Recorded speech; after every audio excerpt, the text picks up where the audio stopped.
The week of dramatic market moves around the world, but there was one consistent theme in the credit markets last week: the problems caused by the European debt crisis. Now, will they disrupt potential acquisitions and buybacks for corporations? Joining me is Jeff Meli. He's head of credit strategy at Barclays Capital. Jeff, when you were here last time, you said get ready for third quarter share buybacks, more debt issuance. We're going to see more acquisitions.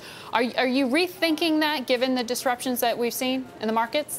Well, certainly the volatility would tend to lead corporations to be a little bit more cautious, and I think we saw that last year when we had a similar bout of volatility, also led by European sovereign concerns. At the same time, we did see, obviously, the acquisition by Google today, so right. There are some signs that corporations are still spending cash. I think a lot of it will depend on what the response is from the European authorities and, frankly, what the Fed does in August around their Jackson Hole conference to see how corporations will respond.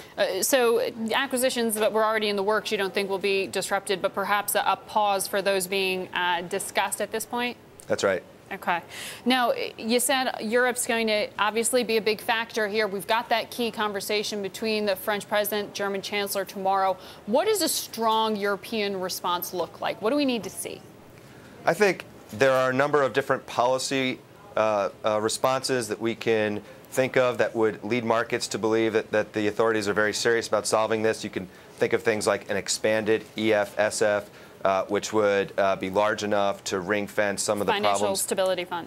That's right. That's right. At Spain and at Italy, for example, that would be a positive response. I think that rather than listing individual actions that they could take, I think what we'd like to see is a combination response that gives us the sense that they are really and truly committed to solving this crisis, and that has been something that's been lacking over really the last year. You know, some of my colleagues have been looking particularly at European bond yields and saying for the sovereigns that it looks like the European Central Bank has reestablished some control, at least of cash yields at this point. I mean, do you think that risk has been adequately repriced and that the central bank has gotten hold of things to a certain extent? I think they certainly have gotten hold of things in the cash markets, and we would look for them to continue purchases at any point that there remains pressure in the cash market, which would allow that to continue. It's interesting that while CDS spreads have tightened, the bonds, the CDS levels are still wider than the spreads for the cash bonds, which indicates that at least some market participants are somewhat less convinced. When you are looking at those pockets of opportunity, would you be looking away from the countries and more towards the corporations? You know, don't buy Italy's debt, but buy this Italian corporation instead? I think there are definitely opportunities in the corporates of some of the distressed sovereigns. Italy and Spain, domiciled corporates stand out, for example. At this point, we think that any further weakening in the sovereigns would likely lead to limited widening in the strongest corporates. But we do think that the corporates would also benefit from a real show of strength out of the European authorities. So there are definitely opportunities to look at the corporate bonds.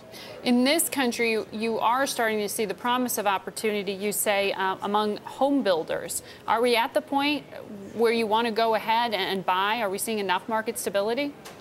Well, what we're thinking is that there'll be market stability on a forward-looking basis. There's clearly been a lot of volatility around the housing markets. The most recent data on a national level is still negative, and a lot of investors have focused on that.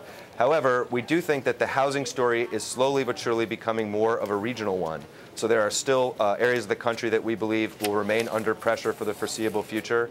But we also think there are areas of the country where stability will return sooner, and we think that could afford specific builders an opportunity to take advantage of that. So we think that the most recent bout of weakness in the home builders, which was really sparked by national house price data, could be an opportunity to get long select builders that have exposure to the areas of the country that we think will become stable the soonest. A lot of housing data this week. Very quickly, would you be a buyer this week? Yeah, I think that the spreads in the builders have widened anywhere from 80 to 100 basis points all the way out to 300 to 400 basis points, depending on the names. And again, with specific names in mind, we do think that this is an entry point. All right. Thank you very much, Jeff. Good talking to you.